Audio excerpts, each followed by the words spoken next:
More than 130 years, the foreboding mansion of Collinwood has stood on the top of Widow's Hill like a giant headstone, marking the watery graves of fishermen who have perished in the sea below. It is a monument to one man, Jeremiah Collins, and his dreams.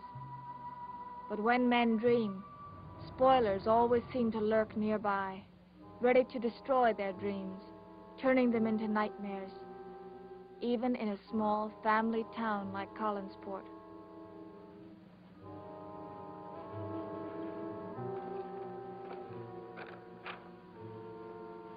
Tell me, Blair, what's your feeling about the cost figures on some of these properties?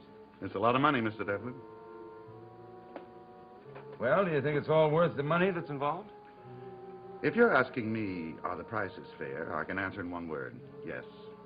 On the other hand, if you're asking, is it worth it? Only you can answer that question.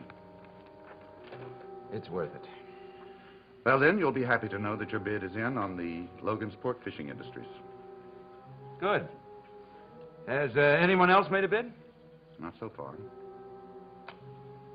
Tell me, are you dead set on going ahead with this deal? If it kills me.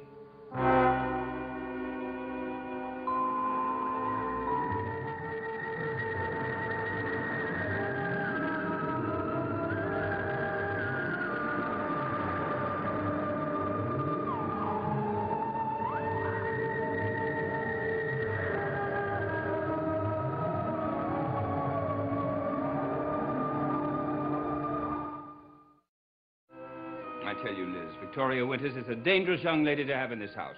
She has these delusions, which I'm sure is just nothing but the result of an overactive imagination. Like this business of seeing Malloy's ghost. It's ridiculous. I'm not so sure. Malloy knows what we can expect if she decides to have another vision. What exactly are you trying to say, Roger? I'm saying get rid of her. She could threaten David's safety.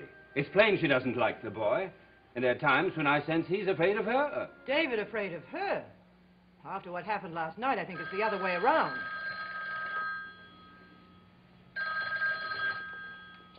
Hello? Yes, this is Mrs. Stoddard. Oh, hello, Mr. Garner. You just heard what? He did? How much did he offer? Of course I intend to do something about it. How much do you think I'll need? That much? No, I can't give you an answer right now. How much time do I have? I see. All right, I'll call you back, Mr. Garner. Thank you for calling. What is it? It's Burke. His man Blair just made an offer for the Logansport fishing fleet and cannery. Interesting. Interesting? Is that all you can say? Don't you know what it means? Burke plans to go in competition with us. I won't let him do it. How do you intend to stop it? I'll top his bid. With what? If you top it, he'll just raise his bid. You can't win at his game, Liz. I'll think of something. How much time do we have? 10 days. 10 days? Oh, forget it, Liz. We couldn't raise that kind of money in 10 years. Let him have the Logan's cannery. You never were much of a fighter, Roger. That's where we're different. I am, and I intend to fight him with everything I've got. Why don't you face it, Liz? He's too much for you. He has endless resources. What do you have? There was a time when I depended on you. Now I wonder.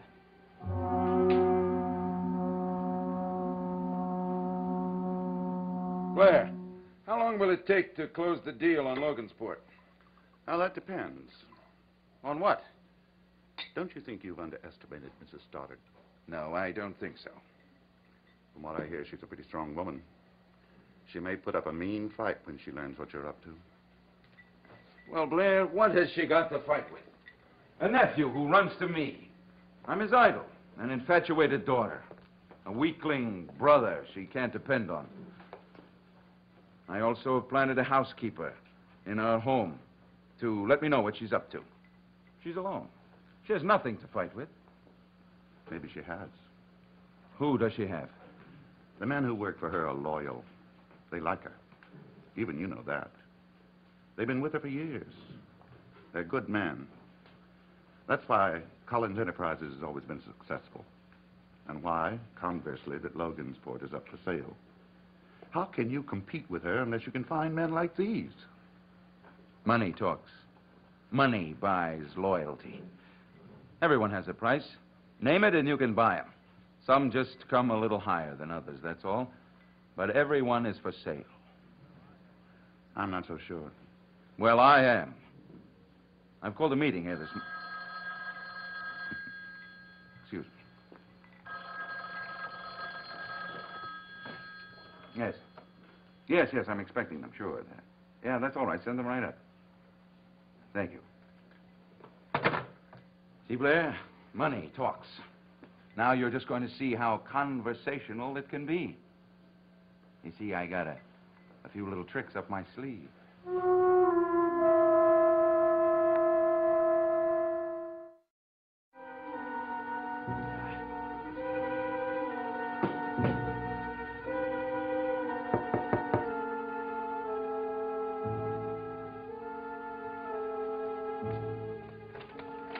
Oh, gentlemen, come in. Zev, how are you? Ezra? John, I'm glad you could come. Hello, Burke. Hello, Amos. I'd like you to meet my business associate, Mr. Blair. Amos Fitch, the fishing captain of Collins' fleet. Mr. Fitch. This is Mr. Dare. How are you, Mr. Dare? Mr. Belladot. How are you? Mr. Cartwright. All top men for Collins. Known these men a long time. We're good friends. Good old friends, aren't we? You said we had a business proposition to talk over. What is it? Same old Fitch, huh? Never waste time or words, eh, Amos? Well, I like that. I'm the same way. All right, gentlemen, sit down. Sit down, please. Make yourselves comfortable. Thank you.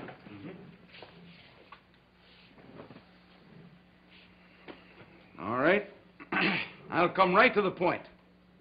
I'm going to buy the Logansport Fishing Enterprises. My bid is in. Congratulations, Burke. But you didn't ask us up here just to tell us that, did you? No. I asked you up here to make you an offer. A very generous offer. Hold it a minute, Burke.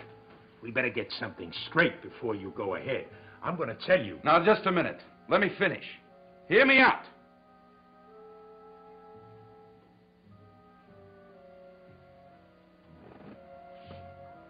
Now, what I'm about to say may be very important to all of you.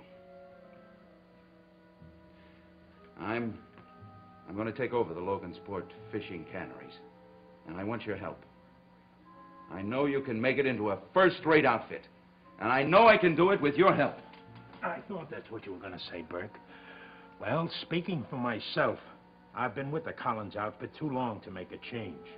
I'm leaving the building of new enterprises to you younger men. Besides, I like it there. The Collins family has always treated me right. You fellas agree with me, don't you? Oh, now, wait a minute, John. Sit down. Sit down, John. Ezra, sit down. Hear my proposition before you make up your minds. Zeb, hear me out. Amos, you just made my point for me. Sure, you guys have been working a lot of years, a lot of hard years in this business. But what have you got to show for it?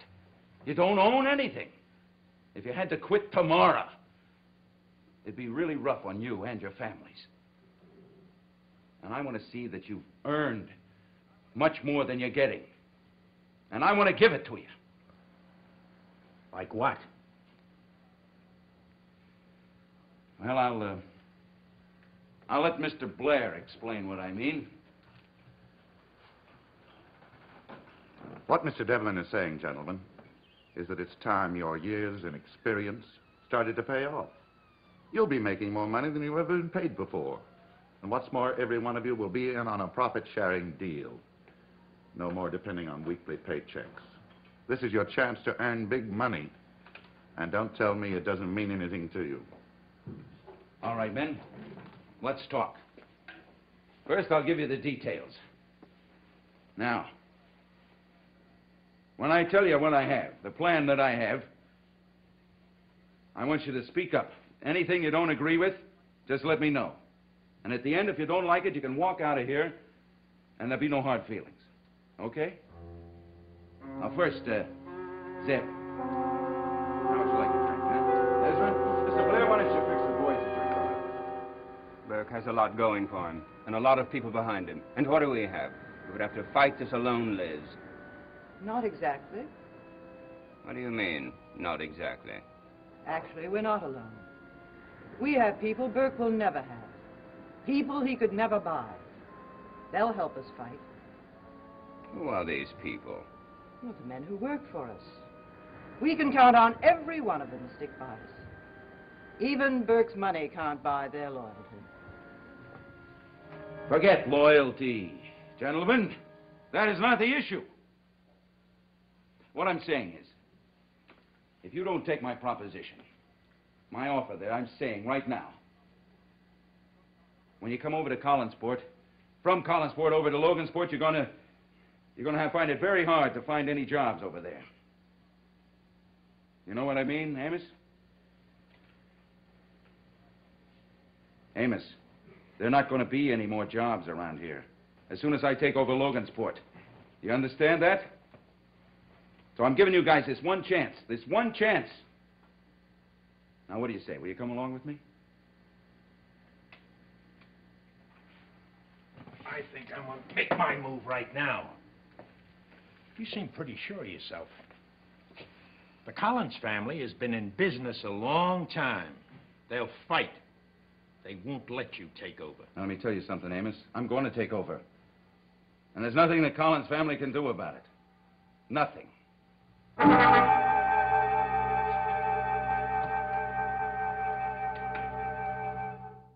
All right.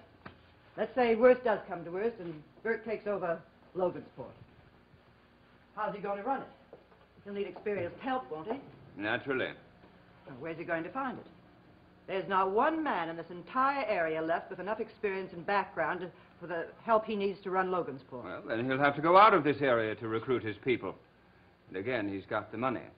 And money always has a way of finding people. That remark seems to have an edge to it. Roger, what are you driving at? But if you were in his spot, what would you do? Where would you go to get the best and most competent people in this entire area? He wouldn't dare to try to steal our men. Why, they've been with us for years. Their loyalty that's going to help us fight Burke. And I hope you're right, Liz. But I'm afraid that loyalty, like most things, always goes to the highest bidder. I'll get it.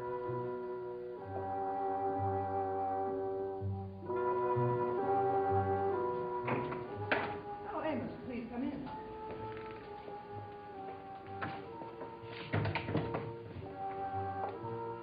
Seeing you here at this time of day must mean that something's wrong. There is, Mrs. Stoddard. Something real wrong. Bert Devlin called me. Go on. Well, he called me up and asked me to get in touch with Ahern, Bilodeau, and Cartwright. He said that he had some important business that he wanted to talk over with us at his room in the hotel. What did he want? Well, I talked it over with the other boys, and we all agreed that we ought to go over and find out what was so important. When we got there, Bert told us he was going to take over Logansport Enterprises. The fleet, the canning industry, everything. Then he gives us this big pitch that he wants us to ditch Collins and join up with him. I don't believe it. It was a shocker, all right. I listened to him, and, well, the more I listened, the madder I got, so I shoved off. What about the other men? Did they leave with you when you walked out on Burke? No. No, Mr. Collins, they didn't leave. They were still there when I left. They were listening to Burke's offers and his threats. His threats?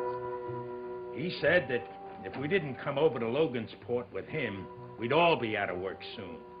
He said there won't be any Collins fishing fleet or canning industry or anything else when he gets through. What was his offer? Well, mostly money, Mrs. Stoddard. He offered us more money and a share of the profits. He said he'd cut us in on a piece of the business. Was there anything else? No, that's just about the size of it. I see. Thank you, Amos. You've been a good friend. Is there anything I can do? I'd sure like to help out. You've done a great deal already. Thank you. Thank you, Mrs. Stoddard. Mr. Collins. Thank you again, Amos. Goodbye now.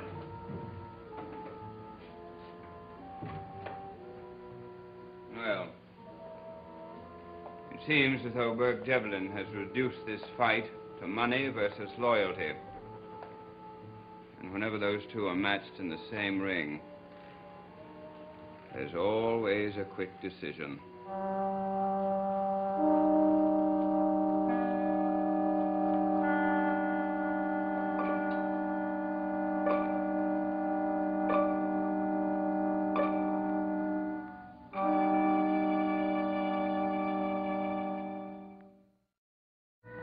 Well, Blair, what do you think? I don't know. Well, I do. I hit them where they live. They'll go along with me, I know it.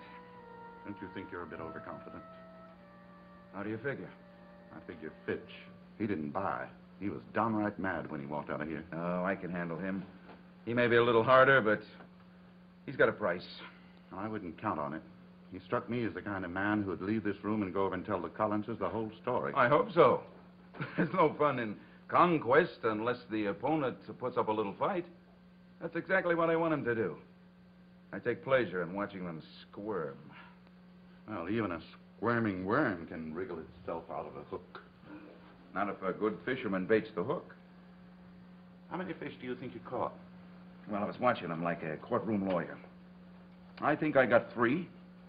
3? Well, let's say that I got 1. Just 1.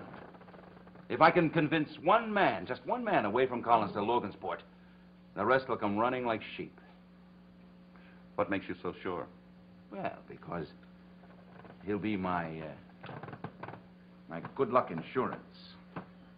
You see, as soon as the rest of the guys see all the money that this man will be spending, this hard, cold cash he's throwing around, they'll go to my employment office like flies.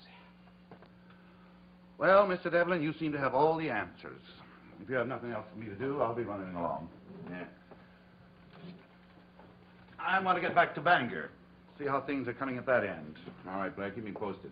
Oh, and Blair, let's not have any slip-ups, understand? Of course. As a word of caution, I think the only slip-up could be Fitch. I don't think that his loyalty can be bought at any price. At least that's the way I figure it. Oh. Well, that reminds me. I have a little something for you, for your loyalty. There's $1,000 in there. I want you to put it in your pocket. You see, I understand how expensive loyalty is. So I'd like to have a little extra around just in case I need it. Look, Mr. Devlin. Forget it, Blair. I think we understand one another, don't we? Of course. I'll be in touch. So long.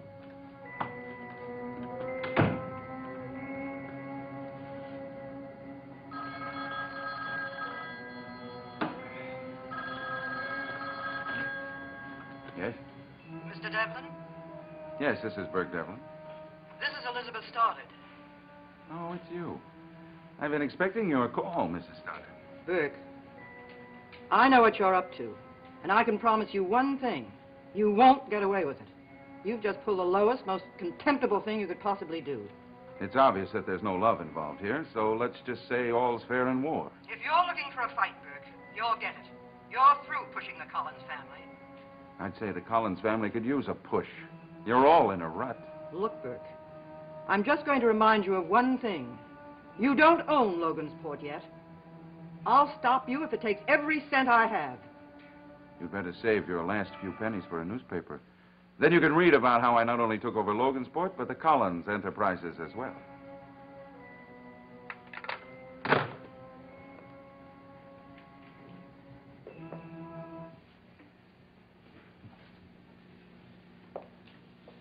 From that, I take it we are committed to a fight for survival.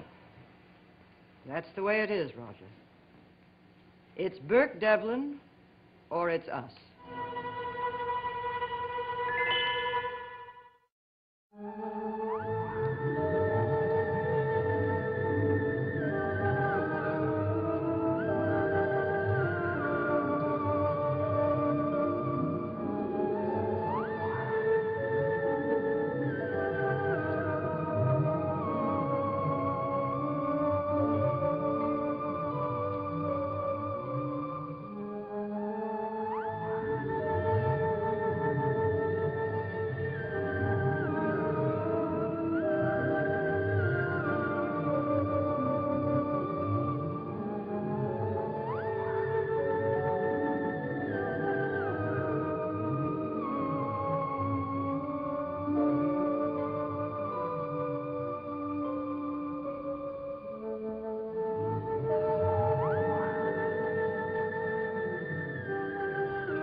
Baseball's great Willie Mays guest stars on Bewitched. Watch the fun when he attends a Halloween party where it's twitch or treat. That's Bewitched, tonight, followed by That Girl, starring Marlo Thomas, here on ABC.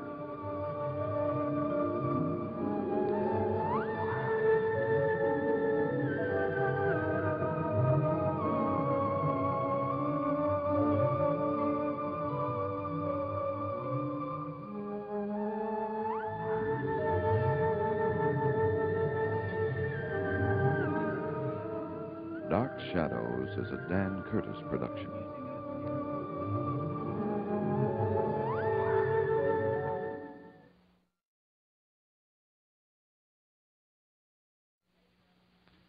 Dark Shadows, number 90, VTR 1019.